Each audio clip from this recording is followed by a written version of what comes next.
Tonight on NewsWatch, the State of the Union, how the president says he'll use his powers even if it means bypassing Congress. Plus, snow shuts down parts of the South. I look at the storm that stranded some drivers in their cars overnight. And see why the phrase "getting the lead out" is taking on a whole new meaning. All this and more tonight on NewsWatch. Good evening. I'm Mark Martin. President Obama delivered his fifth State of the Union speech last night. It came at a time when the president's approval ratings are at an all-time low. White House correspondent Jennifer Wishon was at the speech. Jennifer, the president outlined a vision of opportunity for all, but the question is anyone still listening? Well, certainly the world was listening, Mark, but even some Democrats will admit the president has to follow his words with actions in order to regain the confidence of the American people. You know, he's coming off a year where he found it nearly impossible to advance his proposals and was plagued by a string of controversy surrounding his signature health care reform law. So now Mr. Obama is employing Plan B. On a bitterly cold night, President Obama entered the House chamber in a precarious position. His approval numbers at nearly record lows. Mr. Obama explained why he wants to go it alone more often. America does not stand still, and neither will I. So wherever and whenever I can take steps without legislation to expand opportunity for more American families, that's what I'm going to do. And he's already moving. With the stroke of his executive pen, the president plans to help the long-term unemployed, encourage retirement investments, and raise the minimum wage for new federal contractors to $10.10 per hour. Because if you cook our troops' meals or wash their dishes, you should not have to live in poverty. It's troubling because it's a violation of the spirit of the Constitution, if not a violation of the Constitution itself. And it's inappropriate for the leader of the greatest nation on earth to say, I'm going to act on my own, whether you like it or not. The president presented old and new ideas, but the question is, has he lost his audience? Coming off a disastrous rollout of Obamacare, the key achievement of his first term, new polling suggests a majority of Americans lack confidence in the president to make the right decisions for the country. They're frustrated because they want more jobs, not more programs. They're frustrated because they want the president and Congress to listen to them more and the NSA to listen to them less. And they're frustrated because they know you don't fix all the problems with Obamacare by just tweaking some website. Anticipating November's midterm elections and acknowledging problems the GOP is faced with female voters, House Republicans picked Congresswoman Kathy McMorris Rodgers to deliver the Republican response. A mom from Washington State, she's the highest-ranking woman in the Republican House leadership. I'd like to share a more hopeful Republican vision, one that empowers you, not the government. It's one that champions free markets and trusts people to make their own decisions, not a government that decides for you. While the president's promise to take more executive action has irritated some Republicans, there were signals Congress can work with him in the coming months on tax reform. Let's work together to close those loopholes, end those incentives to ship jobs overseas, and lower tax rates for businesses that create jobs right here at home. And the president hit the road today, traveling to several states to promote his vision. Mark, I'll be back later in the show, along with CBN's John Jessup and David Brody, with analysis on the president's speech and a closer look at the GOP response. All right. Thanks, Jennifer. Appreciate that report there. Residents from the Gulf Coast to New Jersey are still digging out from a winter storm that paralyzed traffic and stranded drivers and even kids at school. John Waggy reports on the impact of the Arctic front on a region that wasn't prepared for it. It was the second snowstorm to hit the South in just a week. The thing about driving around in here is people down south don't know how to drive in it. In Birmingham, teachers and students at one school woke up in their classrooms. Roads were too dangerous for buses or parents to take them home. If you trust your teacher to take care of your child during the day, they will be taken care of tonight. Our lunchroom manager happened to be one of the staff members stuck here. Single-handedly, she put together a great hot meal for the kids. Atlanta saw only 2 or 3 inches, but that was enough to throw the freeway system into gridlock. Some motorists were almost panicked as they ditched their cars and walked home, worried about their families. Many residents took in strangers stranded in the mess. The Georgia State Patrol responded to more than 950 accidents statewide and at least one fatality. I'd advise if you ain't got to be out, stay at home. For those who do have to get out and about, this is what awaits. My car's been sitting in a lot near CBN at Virginia Beach since 8 p.m. Tuesday, and as you can see, I'm not ready to hit the road. Overnight snow created some pretty scenes in the Norfolk, Virginia Beach area, but the high snow totals closed schools, businesses, and military activities. Air travelers had their woes as well. Several thousand more flights were canceled in the South this week, added to thousands of other flights scrubbed in the January wave of polar blasts. One Virginia man may have summed it up best. I hope this is over with soon. John Waggy, CBN News. Look at him go there. Looks like he's got a lot of work ahead. Well, turning overseas now, German Chancellor Angela Merkel is speaking out against the U.S. and Britain over their spy programs. She says countries who spy on their allies can destroy trust, which results in less, not more security. Back in October, Germany summoned the U.S. ambassador after allegations the National Security Agency monitored Merkel's phone. The White House said the NSA wasn't monitoring her at the time and would not in the future. Still, Merkel says the situation has led to distrust among allies. Is Ukraine on the brink of civil war? The country's former president, Leonid Kravchuk, thinks so. His warning comes after weeks, 2 months, of protests against Ukraine's current president. George Thomas is on the ground in the capital of Kiev. He brings us this report. This is ground central, in essence, the battlefield for the opposition forces. For nearly 2 months, folks here have been gathering, trying to take down the present government. And in essence, you see, Ukraine today is caught between Europe and Russia. The crisis started 2 months ago when the Ukrainian president was on the verge of signing a multi-billion-dollar trade deal with the European Union, and then at the very last moment decided to side with Russia. And today, Ukrainians, by the thousands, are demonstrating. They're asking for freedom, they're asking for justice, and more importantly, an end to corruption. Today, they got some reprieve because 2 major things happened. 1, the prime minister of the country resigned, and 2, the harsh draconian laws that prevented folks from demonstrating, from forming up in lines, was illegal. And so today they won those 2 reprieves. There is a sense of truce at the moment because key negotiations are taking place today in Parliament, and the outcome of those negotiations could determine where Ukraine goes in the hours ahead. I'm George Thomas reporting for CBN News from Kiev, Ukraine. And George will be bringing us more reports from Kiev in the coming days. But for more from him, you can like him on Facebook. Just search George Thomas CBN News. And while you're there, like the CBN News Facebook page as well. Syrian peace talks are turning to the establishment of a transitional government in the war-torn country, a move opposition negotiators say is a positive step forward. Prior to today, regime representatives said they would not move ahead with talks that removed power from Syrian President Bashar Assad.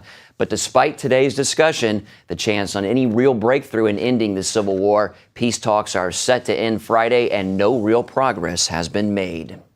Meanwhile, Syrian Christian leaders are asking the U.S. to help preserve Christianity in their war-torn country.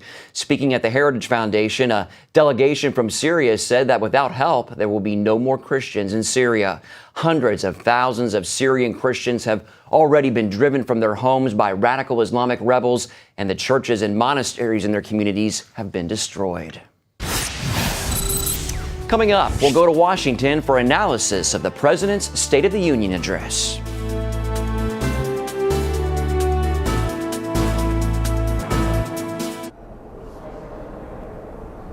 Welcome back to NewsWatch and our special coverage of the State of the Union from Washington, D.C.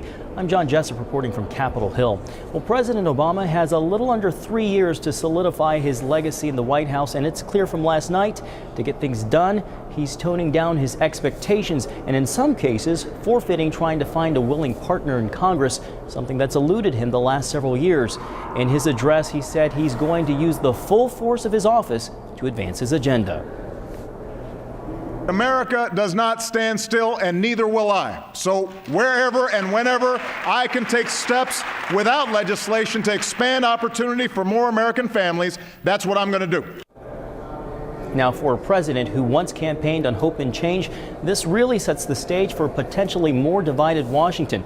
Now, we have two live reports tonight. CBN News chief political correspondent David Brody is in our Washington bureau. But first, let's go back to Jennifer Wishon, our White House correspondent. Jennifer, from minimum wage to sanctions on Iran, President Obama appears more ready now than ever to simply bypass Congress to get things done. He is, John, and you know, it's a move born of frustration. If you look at what the president outlined in his speech, very little is new. He renewed his call for immigration reform, for expanding unemployment benefits, and for raising the minimum wage. These are all issues, not to mention gun control, that the president tried unsuccessfully to push last year. And now he's dealing with a divided Congress that's already focused on the midterm elections, that's not likely to be accommodating. So I think he's really feeling a sense of urgency, which is why we're seeing him use his executive pen. Of course, his brazen approach to take executive action isn't improving his relationship with House Republicans. Virginia Congressman Randy Forbes says the president's approach is wearing on Americans, too. The rule of law is the cement that keeps this country strong. It's the foundation that we built the country on. I think that frustrates us when we see that rule of law tossed out the window so freely. That's what the president seems to be doing when he says, I don't care what the law says, I don't care what Congress says, I'm going to do it my way. And with more analysis on the president's speech last night, let's turn to CBN's chief political correspondent, David Brody, who's standing by in our warm Washington bureau. David, what's your takeaway from the president's speech? Well, first of all, Jennifer, I can confirm that it's warm for sure. You know, I'm reminded of the old Frank Sinatra song. Remember he crooned, I'll do it my way. I won't sing for you, don't worry. But President Obama essentially told Congress to go take a hike. And then he got specific. He's listed off a lot more executive orders than I thought he would, Jennifer. I mean, look, he's very serious about this. This is a president who has nothing to lose. He's not up for re-election, and he wants to cement his legacy. And we saw this with Bill Clinton when he started reeling off plenty of executive orders late in his second term as well. Now, a couple other interesting tidbits here. He did not criticize Republicans on immigration. Interesting, because he knows that House leadership is trying to roll something significant out there to its members, so he didn't want to raise any bad blood in that situation. Also, when he talked about the minimum wage, there seemed to be more bipartisan cooperation there in the chamber last night, so that could be an area where both sides come together. Polls do show that a majority of Americans favor a minimum wage increase. John, back to you. David, let's quickly discuss the Republican response. By all accounts, Kathy McMorris Rodgers, the GOP conference chair from Washington, delivered a strong, solid rebuttal. And it's no mistake Republicans chose a woman to do their bidding. And David, the timing ahead of this year's midterm elections is also no coincidence. Oh, I think you're absolutely right. I think this was all about timing. As a matter of fact, I think that the best thing to happen to Republicans last night was Kathy McMorris Rodgers. That rebuttal was phenomenal. I mean, look, she was poised and she was smart. She looked comfortable and she was smiling. She was articulating GOP principles. Remember Bobby Jindal from years ago when he came out really nervous? This was totally different. This really was pitch perfect. Now, obviously, the Republican Party has some serious work to do to recapture the female vote. The Democrats and yes, along with the liberal media, have done a good job cementing this war on women narrative. We've heard all about it. And quite frankly, John and Jennifer, the GOP has done a very poor job of combating it. Back to you. David, as always, thank you for your insight. That was David Brody reporting live from our news bureau in Washington, and Jennifer Wishon from the White House. And thank you for tuning in to our special post-State of the Union coverage and analysis. After the break, we're going to send it back to Mark Martin at the CBN News Global headquarters in Virginia Beach. Don't touch that dial. We'll be right back with more NewsWatch after this. Welcome back. You might not know it, but you use lead every day. It's an essential part of life for Americans. But now the country is losing its only remaining primary lead smelter, all because of EPA regulations. Caitlin Burke has more in tonight's Focus Report. Most people think of lead as a toxic metal. Too much exposure in the air, water, or food can be extremely dangerous. The EPA highlighted some of the health risks in a statement to CBN. saying, quote, "Ingestion of lead at high levels can cause convulsions, coma, and even death. Lower levels of lead can cause adverse health effects on the central nervous system, kidney, and blood cells. Even very low levels of lead in the blood of children can result in permanent damage to the brain and nervous system, slowed growth, and anemia."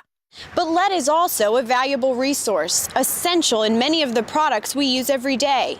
Its most common use is batteries like this one. Without it, your car wouldn't start. Lead also helps protect our society. Lead aprons shield patients from X-rays. It's used in ammunition, and also provides a safety barrier around nuclear reactors. Whether you know it or not, you use 11 pounds of lead every year. But as of this year, there will be far less lead available to meet a growing demand because of tighter EPA regulations. They essentially dropped the ambient air standards for lead by tenfold. In order to meet those new standards, companies either spent millions on upgrades or shut down. Doe Run was one of those companies. It put $25 million in environmental improvements into the Herculaneum smelter, the last place in the country that could take lead from the ground and process it. But that wasn't enough. So on December 31st, the Herculaneum smelter closed its doors, meaning the U.S. could no longer turn ore into 99.9% pure lead. And now, only secondary or recycled lead will be available.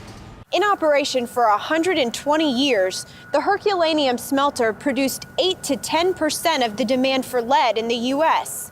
Now all primary lead will have to come from foreign sources.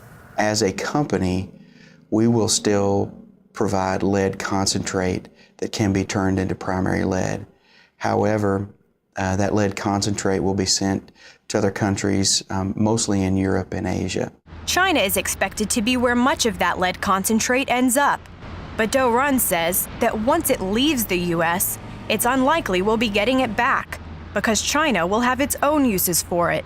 We all know that most of the raw materials that go into China don't return in that format. They're either used by the country itself to develop their infrastructure or turned into finished goods. The folks at Doe Run acknowledge both the health and environmental dangers of lead and have even pursued a clean alternative to high-temperature smelting. It's actually a hydrometallurgical process that virtually eliminates all the emissions. But the EPA's changing regulatory environment made that technology simply too expensive.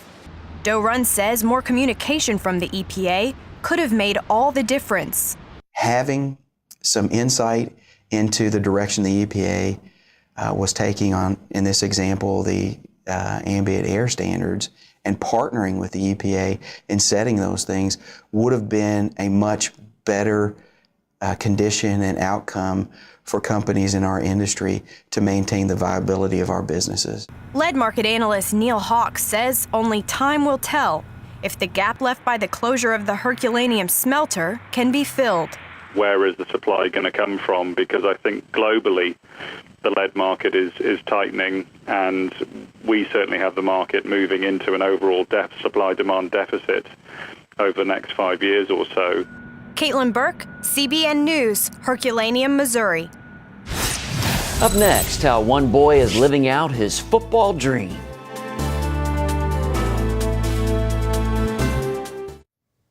A 9-year-old Virginia boy will be living out his dream this Super Bowl Sunday. Not only does he get to watch the big game in person, he'll also be on the field right before kickoff. I recently talked to him about his key role. In this age of technology and seemingly constant screen time, Thomas Brown is running in the opposite direction of many kids his age. As a participant in the NFL Plays 60 Super Bowl contest, the 9-year-old made a pledge to exercise. That means that you have to play outside for an hour. Thomas first learned about the contest in this ad on the back of a scouting magazine. He then went online and signed up by pledging to be active at least 60 minutes a day and answering a series of questions. It paid off big time. Thomas won the contest, beating out thousands of young football fans around the country. As this year's NFL Plays 60 Super Kid, he will give the game ball to an official just moments before kickoff of Super Bowl 48. God can make miracles. I prayed every night about it, and then they told me that I won. The experience boosted the faith of Thomas's mom, Sarah. The chances of him winning this are so slim. It's just amazing, and I keep wondering, why was he chosen, and I think God had a reason for picking him. What do you think that reason is? Well, I'm hoping that God can be glorified through this. I think that he's using me to make other kids know Jesus. Because if I'm on TV, which I will be, and I talk about God, then they'll be like, oh, he's talking about God, and they might become Christians. As part of his victory, Thomas and his father Shannon, an active duty lieutenant colonel and fighter pilot in the Marines, traveled to Pittsburgh to meet Thomas's favorite player, Steelers safety Troy Polamalu. Thomas says Polamalu asked him to say grace before dinner. I said, Dear God, thank you for this day, and thank you that I got to go to Pittsburgh and that I get to have dinner with Troy Polamalu, and that my flight was safe. In Jesus' name, amen. The goal of NFL Play 60 is to encourage kids to stay active and eat healthy. This super kid accepted the challenge and is now looking forward to the experience of a lifetime at the Super Bowl. Yeah, what a great kid. And they're up in New York right now taking in all the festivities. Well, that's all for this edition of NewsWatch. Remember, you can email us your comments and questions at newswatch@cbn.com. Hope you'll join us next time.